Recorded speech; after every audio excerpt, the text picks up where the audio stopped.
Shalom, shalom. Eu me chamo Sara, para quem ainda não me conhece, eu faço parte da tropa de elite de Jesus e eu estou aqui hoje para falar uma palavra que o Senhor ele trouxe ao meu coração. Eu espero que essa palavra ela entre no coração de vocês como um solo fértil e que ela dê muitos frutos e frutos para a eternidade. Amém? Então, minhas amadas e meus amados, hoje a gente vai falar um pouquinho sobre 1 João, o capítulo 1, do 5 ao 10. Eu gostaria que vocês acompanhassem comigo. Amém? Ou como eles falam, né? Amém ou misericórdia? Amém. Eu vou ler para vocês, tá bom? Essa é a mensagem que ouvimos dele e que agora lhes transmitimos. Deus é luz e nele não há escuridão alguma. Portanto, se afirmamos que temos comunhão com ele, mas vivemos na escuridão, mentimos e não praticamos a verdade.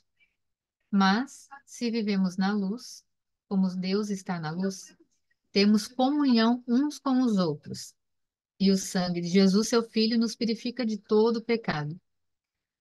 Se afirmamos que não temos pecados, enganamos a nós mesmos e não vivemos na verdade. Mas, se confessamos nossos pecados, ele é fiel e justo para perdoar os nossos pecados e nos purificar de toda injustiça. Se afirmamos que não pecamos, chamamos Deus de mentiroso. Amém? Então, gente, esse é o nosso texto base de hoje, tá? Eu vou voltar nele algumas vezes. Então, a gente pode partir aqui do princípio hoje que o livro de 1 João, ele traz, ou ele aponta Jesus como sendo a minha vida. Ou então, né, ou a sua vida. Aliás, todos os livros que foram escritos por João, eles têm algo em comum. Claro, né, além do protagonista, né, o assunto principal, que é Jesus. Eu vou abrir só um parênteses aqui para vocês entrarem aí junto comigo nesse contexto do João. Em João, ele trata Jesus como sendo filho de Deus. 1 João, ele traz Jesus como sendo a minha vida. Segunda João, ele traz Jesus como Jesus é o meu padrão. E terceira carta de João fala que Jesus é a minha motivação. Então, sendo assim, se o Filho de Deus, de fato, ele entrou na minha vida, ele se tornou o meu padrão e a minha motivação. Amém? Eu achei muito extraordinário isso, como eles se conectam, né? E é muito bom realmente ler o livro de João, porque ele fala muito de amor. É explícito nas palavras de João o amor que ele tinha pelo Senhor e a certeza que João tinha de ser amado e de ter sido escolhido. Então, para quem está precisando, assim como eu, e eu acho que todas nós aqui precisamos desse amor e exercer esse amor, eu acho que é muito boa essa leitura. Eu indico essa leitura, amém? Então, voltando, né? Voltando aqui para o nosso texto base, gente, eu dou sempre uma viajada. Vocês me perdoem, mas vocês que lutem aí para prestar atenção, tá? Porque o Espírito Santo ele vai leva para lá e eu venho para cá e eu vou pensando um monte de coisa. E eu acho que vocês devem ser assim também. Então, falando em viajada, né? Quando vocês estão lendo as Escrituras, vocês também se lembram daquela roupa que vocês tinham que estender? Ou da louça na pia esperando vocês para ser lavada? Ou será que naquela coisa, daquela conversa que você teve com alguém lá na semana passada que ela ainda não está resolvida? Vocês são assim também? Por favor, digam que sim. Porque não sou só eu que me perco lendo as Escrituras, não é difícil só para mim. Amém? Tenham isso em mente, tá? Voltando ali agora de verdade, voltando na ministração. Lá no versículo 5, ele fala assim: Deus é luz e nele não há escuridão alguma. Parece que vendo esse versículo sozinho, quando eu li, ele parece-me que Deus é uma pessoa inacessível. Porque, né, quem é que anda completamente na luz aqui? Quem é que consegue? E eu fiquei meditando nisso algum tempo antes de começar a escrever, né, sobre o que eu mais entendia sobre isso. Eu fiquei meditando E depois né, com a graça do Senhor, eu caí em si e e entendi. Quem foi que me falou isso? Foi o inimigo que me falou isso. Bem sorrateiramente na minha mente. Porque ele é o mais interessado que eu ache isso de Deus. Porque assim é bem mais fácil de influenciar, de me influenciar, e de fazer com que eu ou vocês influenciem as outras pessoas também. Porque nós, dentro do nosso ciclo de crente, influenciando outras pessoas a entenderem que Deus também está distante delas, imagina o estrago que isso pode ser feito. O inimigo, ele é o mais interessado, que a gente se distraia e que a gente não tenha tempo de ler as Escrituras, ou orar, ou buscar mais de Deus, né? Ele é o mais interessado, que eu influencie o meu meio, né, o meu ambiente, a todos a fazer o mesmo. Uma vez uma pessoa linda, uma mulher linda de Deus, tá aqui na sala, uma abençoada, falou, né, sendo usada pelo Senhor, tendo a boca dela usada pelo Senhor, falou assim para mim, que todos nós temos 24 horas no nosso dia. É a gente que decide o que a gente vai fazer com essas horas. Porque Deus dá igualmente para todas nós 24 horas. Amém? Mas, né, falando ainda sobre o Senhor ser distante ou não, isso é uma mentira. Nós sabemos que é uma mentira, mas a gente precisa sempre renovar isso na nossa mente. Porque as Escrituras falam, como hoje à tarde foi uma ministração extraordinária e foi falado muito sobre isso. Em aplicar as Escrituras no nosso dia a dia. E realmente, as Escrituras elas falam sobre isso, mas parece que a gente esquece. Lá em Isaías 41:10 fala assim, para eu não ter medo, porque Deus está comigo, para eu não desanimar, porque Ele é o meu Deus. Ele vai me fortalecer e vai me ajudar. Com a vitoriosa mão direita, Ele vai me sustentar. Em João 14:16 ele fala, e eu pedirei ao Pai, e Ele lhes dará outro encorajador, que nunca os deixará. Vulgo Espírito Santo. O Espírito Santo, ele está conosco em todos os momentos. Então, sim, Deus está conosco. Ele não é um Deus que não se importa, nem um Deus distante, e ele nunca nos deixa. Amém? Eu estava pensando esses dias atrás, como eu, né, ou como nós, porque se o Senhor colocou cada uma de vocês aqui, é porque isso também acontece com vocês. Como nós estamos acostumados com as trevas. Geralmente, a gente até sente um conforto nelas.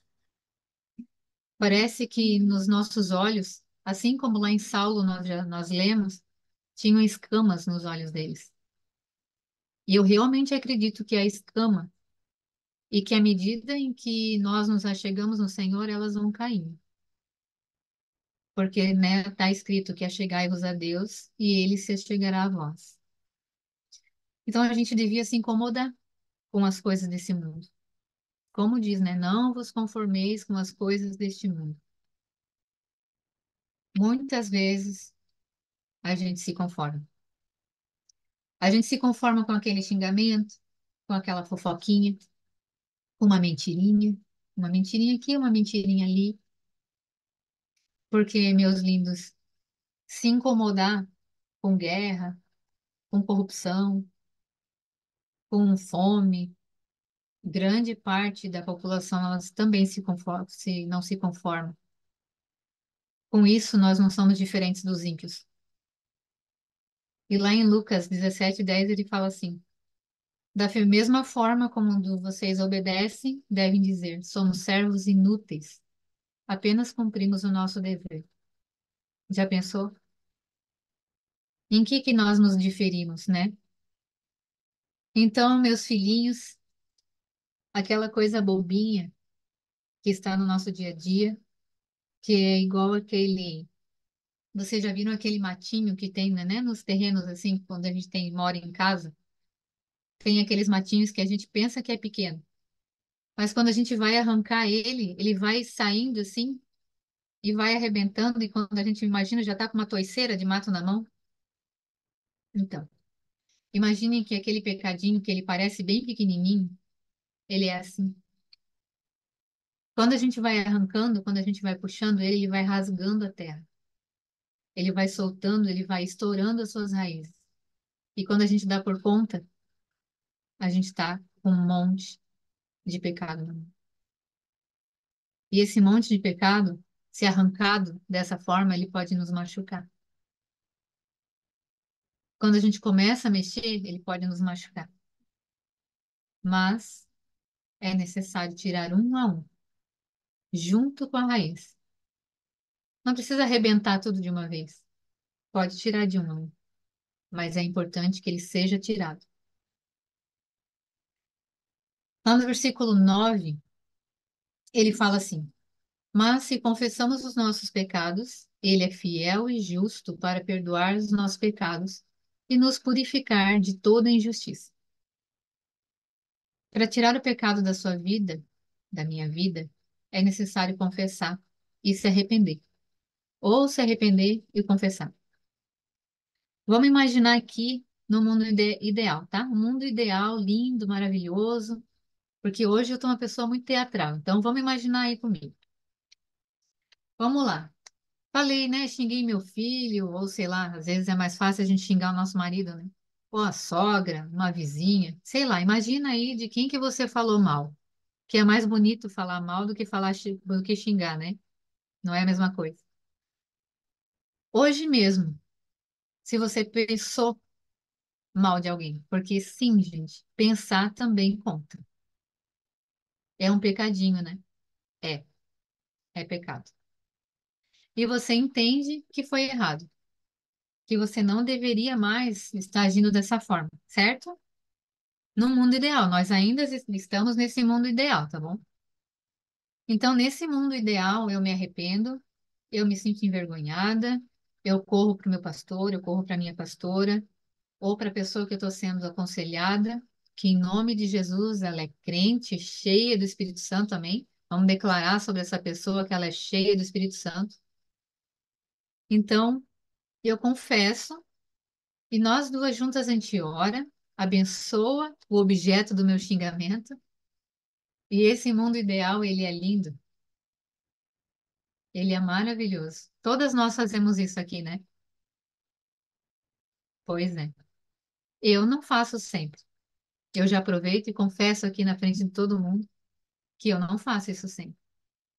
Porque se eu fizesse, eu tenho certeza que o meu crescimento espiritual estaria bem mais avançado. Porém, né? Todavia, vírgula, ponto e vírgula, um monte de todas as pontuação, lá, a gente vamos sair desse mundo ideal e vamos voltar para esse aqui. E como que eu vou me arrepender de algo que às vezes eu nem acho que é tão errado assim? Ou me arrepender de algo que eu acho que eu fui injustiçada? Ou me arrepender de algo que não foi nem eu que fiz? Difícil, né? Primeiro de tudo, eu acho que esse é o mais doído de todos. As escrituras, elas não são baseadas no que eu acho ou no que nós achamos.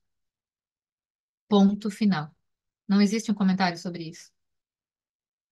Segundo, identifique o seu erro, sim, por menor que ele seja, e confesse o seu pecado ao Senhor e à pessoa que te aconselha.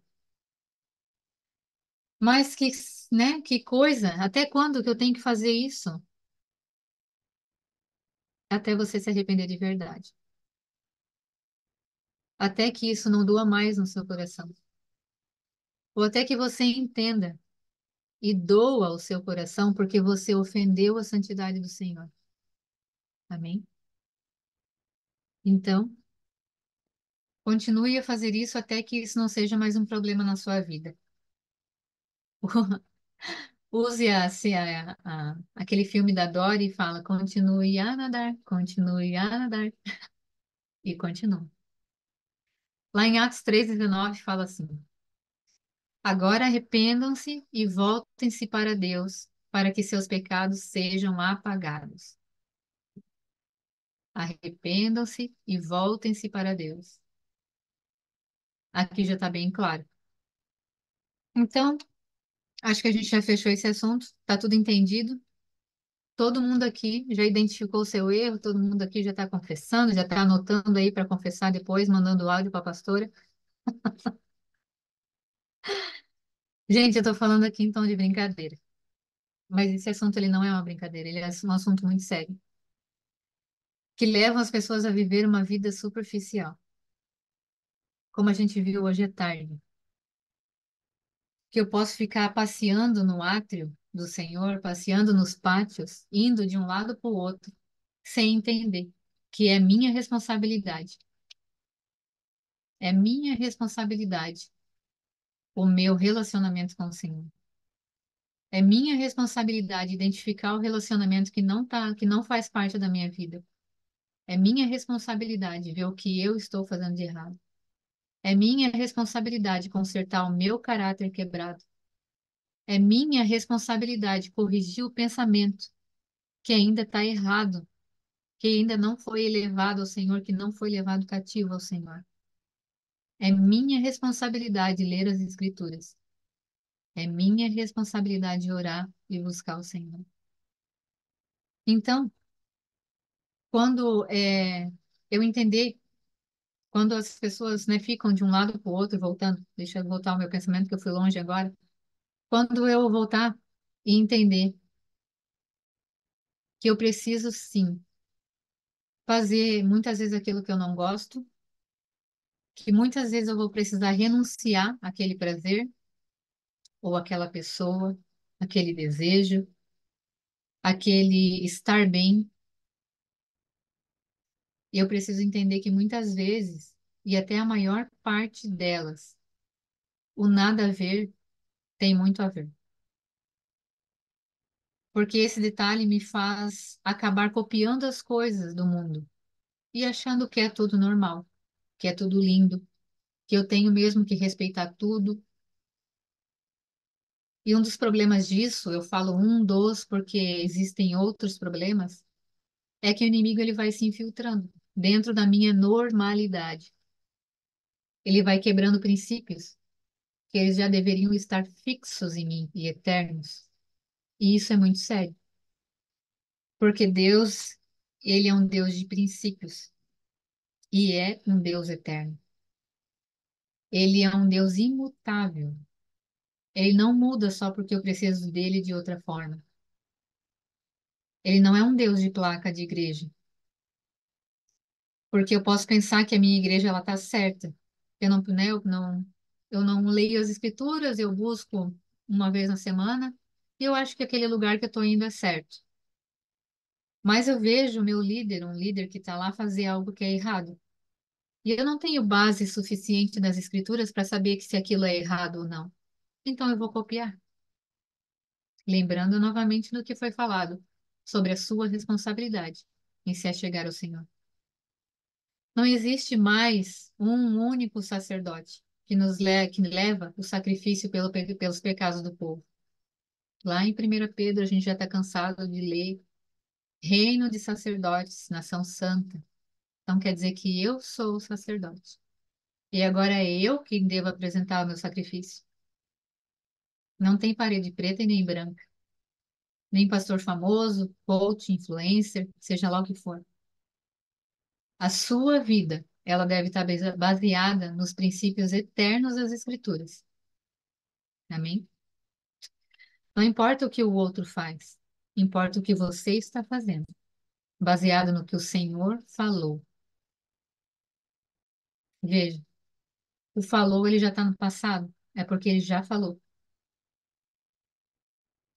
No versículo 6 trata isso. E ele fala: as pessoas podem falar que têm comunhão com Deus, mas elas vivem na escuridão. Em Marcos 12, 38 e 40, ele fala assim: Jesus também ensinou: cuidado com os mestres da lei, eles gostam de se exibir com vestes longas e de receber saudações respeitosas quando andam pelas praças. E como gostam de sentar-se nos lugares de honra nas sinagogas e à cabeceira da mesa nos banquetes. No entanto, tomam posse dos bens das viúvas de maneira desonesta, e depois, para dar impressão de piedade, fazem longas orações em público. Por causa disso, serão duramente castigados. Então, não adianta eu ser belo e formoso por fora, e pão bolorento por dentro, né? Esse é o ditado. Então, não se engane com uma bela aparência e lindas palavras, porque isso não é nada para o Senhor. Como fala, o Senhor, ele vê o nosso coração. Então, como dizia a pastora, ela falava assim antes, tá, gente? Vou fazer uma fofoquinha dela. Vamos demitir todo mundo. Mentira. Não, né, gente? A gente não pode. A gente não pode. Ela falava assim, tá? Que ela ia demitir todo mundo, mas glória a Deus ela não fala mais. Mas a gente não pode demitir todo mundo. Sabe por quê? Lá no versículo 7 ele vai explicar por quê. Mas se nós vivemos na luz, como Deus está na luz, nós temos comunhão uns com os outros. E o sangue de Jesus, seu Filho, nos purifica de todo pecado. Então imagina, né, gente, se a gente demitir todo mundo, como é que a gente vai ser lixado? Como é que a gente vai crescer? Sendo assim, porque vivemos com Deus na luz, e assim nós, bem lindos, temos comunhão uns com os outros, e o sangue de Jesus, ele nos purifica de todo pecado. Versículo 8. Se afirmamos que não temos pecados, enganamos a nós mesmos e nós não vivemos na verdade. Bom, a gente acabou de ler que Jesus me purifica de todo pecado. E agora, se eu falar que não tenho pecado, eu estou mentindo. Tá difícil hoje, né? O sangue de Jesus, ele me purifica de todo pecado. Aquele pecado que habita em mim e que me motiva a praticar e cometer os pecados. Então, sim, o Senhor, ele sabe que eu ainda vou pecar. Mais uma vez, ele vai me purificando à medida em que eu vou renunciando, à medida em que eu vou confessando, à medida que eu vou me arrependendo e mudando a minha rota, à medida que eu vou me convertendo, eu vou convertendo os meus caminhos ao Senhor. Isso é uma crescente, é um processo em que eu ou você, nósinhos daqui, precisamos escolher nos sacrificar, porque o Senhor ele nos deu livre arbítrio para querer ou não estar com Ele, e Ele não nos obriga. A gente não pode se enganar, não vamos nos enganar, amém? E achar que nós somos puros, porque nós não somos. Lá em 1 João 4,17 ele fala assim: à medida que permanecemos em Deus, o nosso amor, ele se torna mais perfeito. E assim, nós teremos confiança no dia do julgamento, pois vivemos como Jesus neste mundo. E para finalizar, quero ler com vocês 1 João 3,6, que ele vai falar assim: quem permanece nele não continua a pecar, mas quem continua a pecar não o conhece e não entende quem ele é. Amém? Quero fazer uma oração para finalizar, tá? Vocês orem comigo. Senhor, por favor, Pai, eu quero, Senhor, já começar te pedindo, Senhor, mais graça sobre as nossas vidas. Por favor, Senhor, multiplica a graça sobre as nossas vidas. Porque, Senhor, nós precisamos o tempo todo de Ti, Senhor. A cada segundo, a cada milésimo de segundo, nós precisamos de Ti. Senhor, para identificar os nossos pecados, para identificar, Senhor, com quem nós somos, para identificar, Senhor, que longe de Ti, Senhor, a gente só cai. A gente não é nada, a gente é terrível, a gente é sujo, a gente é mau. Pai, por favor. Nós precisamos, Senhor, de forças para nos achegarmos a Ti todos os dias da nossa vida. Por favor, Senhor, tira a agenda do dia a dia, tira aquela agenda de que nos distrai, que tira, Senhor, do nosso propósito, que nos faz esquecermos de Ti, que nos faz não ter tempo de ler as Escrituras ou não ter tempo de ficar contigo. Pai, por favor, Senhor. Por favor, afasta de nós, o Senhor nos dá discernimento para entender quando isso estiver acontecendo. Senhor, se o nosso dia a dia é corrido, se nós temos milhões de coisas para fazer, que as milhões de coisas sejam feitas junto contigo. Senhor, nos ajude a te chamar, Senhor, para estar conosco. Nos lembre, Senhor, de pedir ajuda para resolver o que a gente precisa. Nos lembre de pedir, Senhor, para que tu vá conosco nos lugares, para que tu esteja conosco nos lugares, para que tu participe conosco de todos os nossos compromissos. Senhor, eu falo disso por mim, mas eu também incluo todas as minhas irmãs nessa reunião. Pai, nós precisamos de ti. Nos ajuda, Senhor. Nos ajuda, Senhor, a identificar isso. Nos ajuda, Senhor, a identificarmos, Pai, a nossa maldade. Nos ajuda, Senhor, a confessarmos a nossa maldade. Nos ajuda, Senhor, a nos arrependermos, Pai, de todo o nosso coração. Pai, que isso doa, Senhor, no nosso coração, Senhor, que o pecado ele doa de uma forma no nosso coração que a gente não continue mais a pecar. Que a gente entenda, Senhor, que isso fere a tua santidade, que isso te entristece e que a gente tenha forças, papai, para não praticar. Pai, em nome de Jesus eu oro, eu te agradeço e eu te peço, Senhor, fica conosco. Continua nos ministrando, abrindo nosso coração, revelando aquilo que há dentro de nós para nós mesmos. Em nome de Jesus. Amém. Então, meus amores, podem pegar o seu pão, seu suco de uva. Obrigada, Senhor, pela oportunidade, Senhor, de poder trazer à memória, Senhor, a ceia, de poder trazer à memória, Senhor, tudo aquilo, Pai, que tu já fez por nós. Obrigada, Jesus, pelo teu sacrifício. Obrigada, Jesus, por ter dito sim pela minha vida, pela vida de cada irmão que está nessa reunião, de que vai ver essa reunião depois. Obrigada pelo teu sim. Obrigada, Jesus, pelo teu perdão. Obrigada, Jesus, porque tu está disponível a nós. Obrigada, Jesus, porque tu és, Senhor, um Deus presente, um Deus maravilhoso, um Deus que está conosco e que está sempre, sempre, sempre conosco, sempre esperando para que a gente já chegue até ti.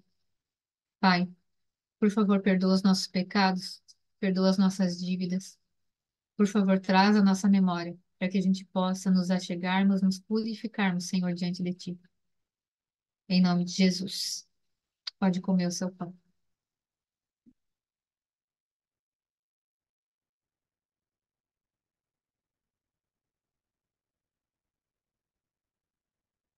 E do mesmo modo, Senhor, assim como o teu sangue, eu te peço, Pai, purifica os nossos pecados, purifica os nossos pensamentos, purifica as nossas atitudes, purifica a intenção do nosso coração, Senhor. Em nome de Jesus. Amém. Podem tomar todos.